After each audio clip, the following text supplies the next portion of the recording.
So the time has come that we need to talk about legislative history. So I had mentioned legislative history a few videos ago as a type of primary source. And in this video, we're going to talk about how to find legislative history and then how to use it. So let's start off with just thinking about what is legislative history. So let's go back to this idea of statutory law. And recall that statutory law is just another name for legislation. So when a court gets a provision of statutory law and needs to interpret that and apply it to a case that comes before it, the court's job is to figure out the legislative intent of the statutory law. And this may seem simple, it in practice is not, and there are many different judicial philosophies as to how a court should approach finding legislative intent. There is also controversy about whether or not that is even an appropriate thing to be looking at, but whatever the case, this is the sort of general approach that courts take to interpreting law, is that they're looking for legislative intent, and they're looking for it in three different places. So typically, you start with the text of the law that you're looking at, and then you look to context. So text is just like the provision, narrow provision or clause that is that you need to interpret, and then context is just sort of the words and sentences around the text. And then you have the statutory scheme or statute as a whole, which just sort of looks at how all the pieces of the law fit together.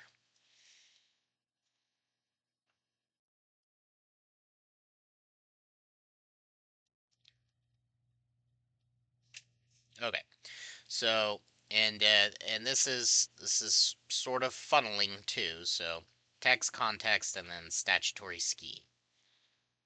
If this doesn't work, and a lot of times what will happen is that I mean these don't even help you because it's just like one word. Um, so sometimes the text, context, and statutory scheme don't help resolve the ambiguity. And so if these are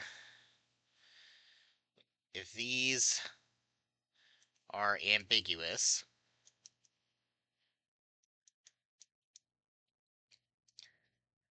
then the court can look to external sources. Again, all with the idea of trying to figure out what was the legislative intent. So you start the way that you can kind of think about it is that you start in the four corners of the statute,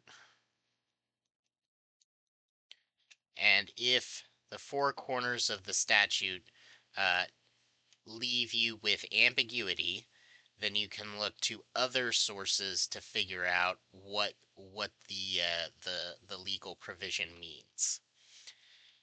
And the most useful external source in figuring out legislative intent is what's called legislative history.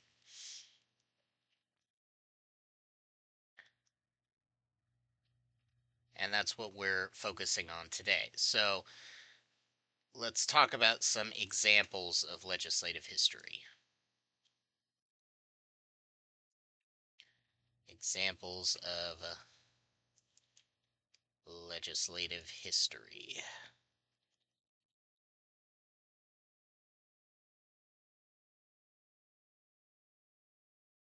And so when we're talking about legislative history broadly, we are simply talking about um, documents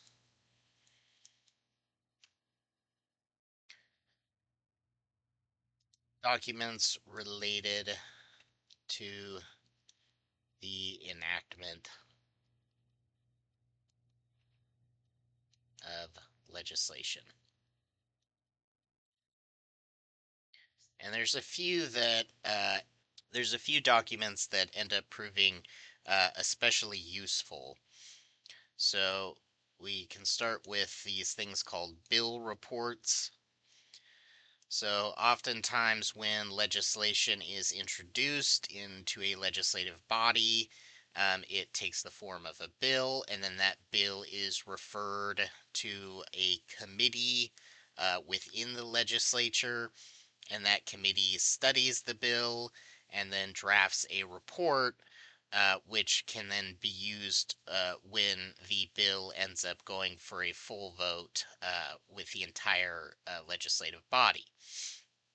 So, bill reports can be very useful because they often discuss what the expectation is that the bill reports often discuss the legislators' expectations of what the bill will do.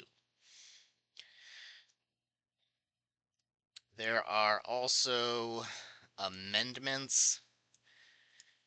So during the period where the bill is being considered, oftentimes it is possible for different legislators to propose amendments to the bill. And depending on whether or not those amendments passed or failed, you can oftentimes discern some intent. So I'll give you actually an example from the U.S. Constitution. So the U.S. Constitution provides that a president can be removed from office after an impeachment trial for bribery, treason, and high crimes, or sorry,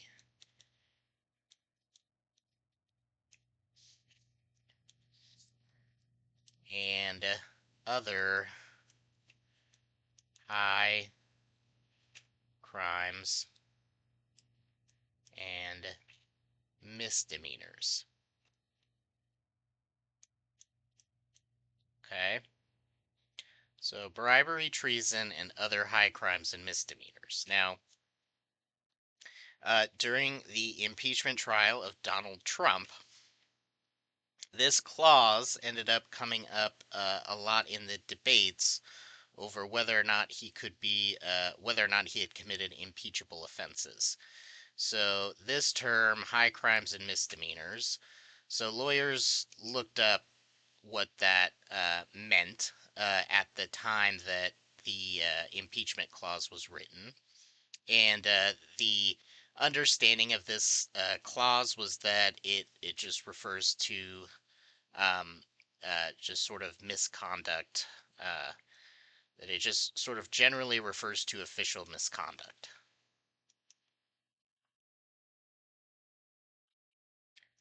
General official misconduct and not necessarily crimes. And not necessarily crimes. Okay, so the idea is obviously if you commit bribery and treason, those are impeachable offenses. but then you have this catch-all, and what does that mean? So if something's not bribery or treason, can you be impeached for it? And there was a lot of attention paid to, because apparently when the impeachment clause was being debated, the original form said bribery bribery, treason, maladministration,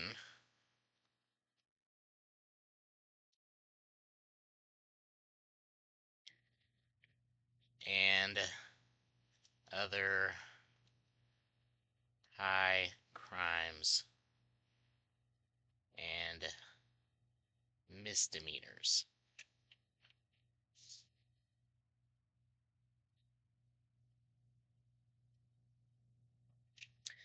And during the debates,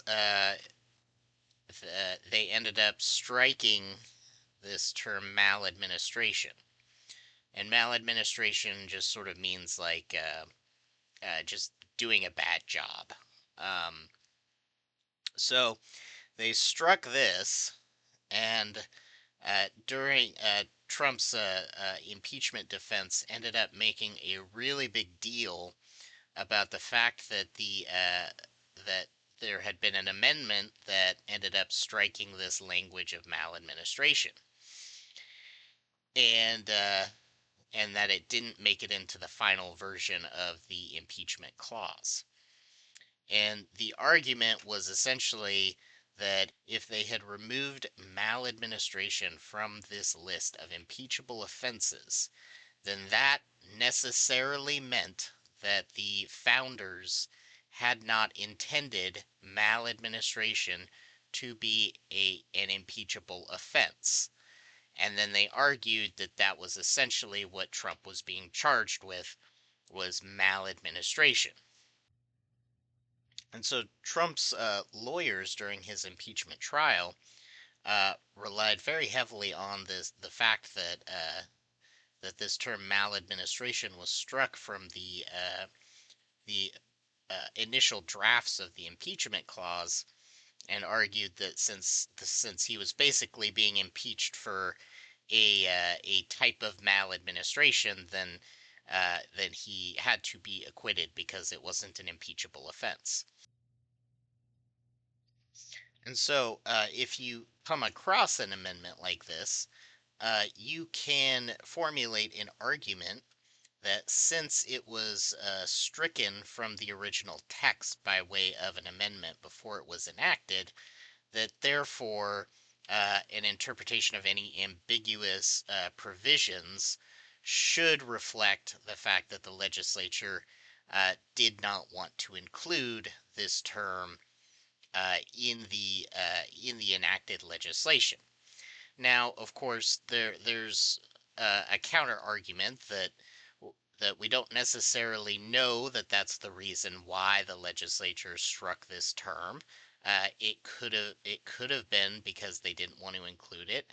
It could have also been that they thought that it was already obvious that it was included as a high crime and misdemeanor, and they didn't want to be redundant, or it could have been for stylistic choices.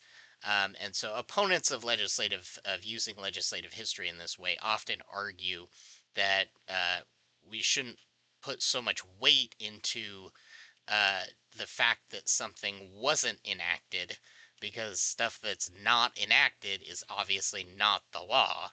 The only thing that's the law is what was enacted. Um, but in any case, that can be a very powerful argument when used well. Um, the last and probably least useful piece of legislative history that I'll mention here are debates. So usually the sponsor of a piece of legislation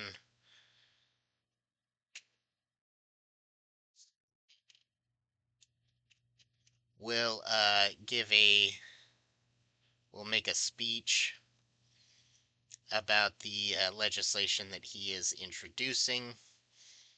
Um, and that can provide some clues as to what was the intent of the law. You can also have, opposition to it. Uh, Oftentimes people argue against the enactment of a piece of legislation because they say it's going to do all of these terrible things. And if those are statements you're making, you could make the argument that, look, the legislators who were considering this bill thought that it was going to do all of these things. So the court should interpret the bill in light of those understandings. And sometimes, the supporters will argue that no, the bill is not actually doing that, and you can just go back and forth with those arguments.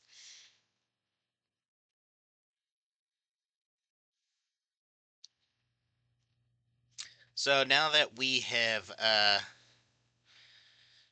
talked about the examples of legislative history, I'm going to show you how to find it. So what I'm gonna go ahead and do is I'm gonna Google something called the Class Action Fairness Act. When I do that, I get a few different results for Class Action Fairness Act. I'm actually just gonna go to Wikipedia. I generally recommend to be careful about using Wikipedia for legal research. It can actually be a very helpful secondary source, especially to lead you to primary sources. Um, that said, it is often not doesn't give you the depth that you need. But anyways, so I can see the Class Action Fairness Act of 2005, and then it was put in the U.S. Code in Title 28, sections 132D, 1453, and then 1711 through 15. But what I'm actually interested in is getting the public law number. So I can see that it was passed as public law number 109-2. And so with that information, I'm going to cruise on over to congress.gov. And in congress.gov, I am going to type in public law 109-2 and then refine my search results to look for legislation. And when I do that, you can see the first result that comes up is the Class Action Fairness Act of 2005, and it was introduced as S5, that stands for Senate Bill number 5. I click that, and that leads me to this page, and this tells me all sorts of information about Senate Bill 5. Which later ended up becoming the Class Action Fairness Act of 2005. And right here you can see there was a committee report. And if I wanted to click onto that, I can download it. And this shows me the report. And if I scroll down through it, I can find that, look, there is a statement of purpose which says exactly what the lawmakers were intending to do by enacting this law. And if I have an ambiguous provision, I can use this statement of purpose to help figure out what was the legislative intent, and then use that legislative intent to interpret any ambiguous provisions. So beyond that, we also have some other tools. So a notable one is amendments. And if you go through here, you can see all of the different amendments that were proposed to this bill while it was being considered. And I am going to go look at one in particular. So, Amendment number 5. And it says that the purpose of this amendment was to exempt certain class action lawsuits being brought by the Attorney General of the state. And you can see that the result of this motion was that it was tabled. And my understanding of the motion to table is that you do that when there's something that you don't want to vote for, but also don't want to, appear like you're voting against it. So instead, you just table it, which has the effect of rejecting whatever it is you're voting on, but doesn't actually isn't an official rejection. But anyways, I can click on that and go over to text. And then you see I have a couple options down here for articles, but only one is referring to the thing that I'm looking for, which is the Class Action Fairness Act. And if I open this, it takes me to this page, and I'll just download it as a PDF. And this brings up the congressional record for the Senate, and you can see page number S1157, February 9th, 2005. And this is a transcript of everything that the lawmakers were saying that day when they were discussing this bill. So, Class Action Fairness Act, and you can see that there was a lawmaker that proposed this amendment. And then he stated why he was introducing the amendment. And then later, the other senator came in and spoke and said that he was opposing it.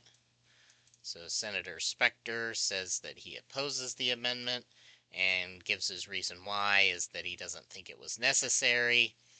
And then at the end of it, you can see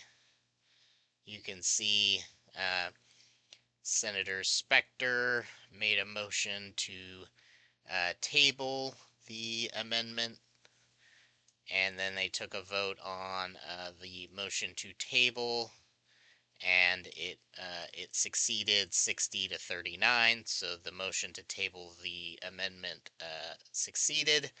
And so it was tabled and never brought up for a final vote, and then they eventually enacted the law without that amendment.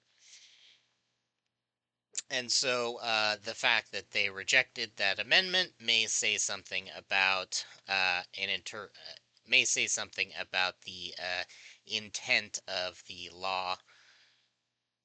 And in any event, you can use it in order to create arguments if necessary. And so this should give you sort of an idea of how to find legislative history. Um, Legislative history for researching state law is going to be similar. So the states are going to have their own version of a legislative record. They'll likely have their own bill reports and amendments to bills.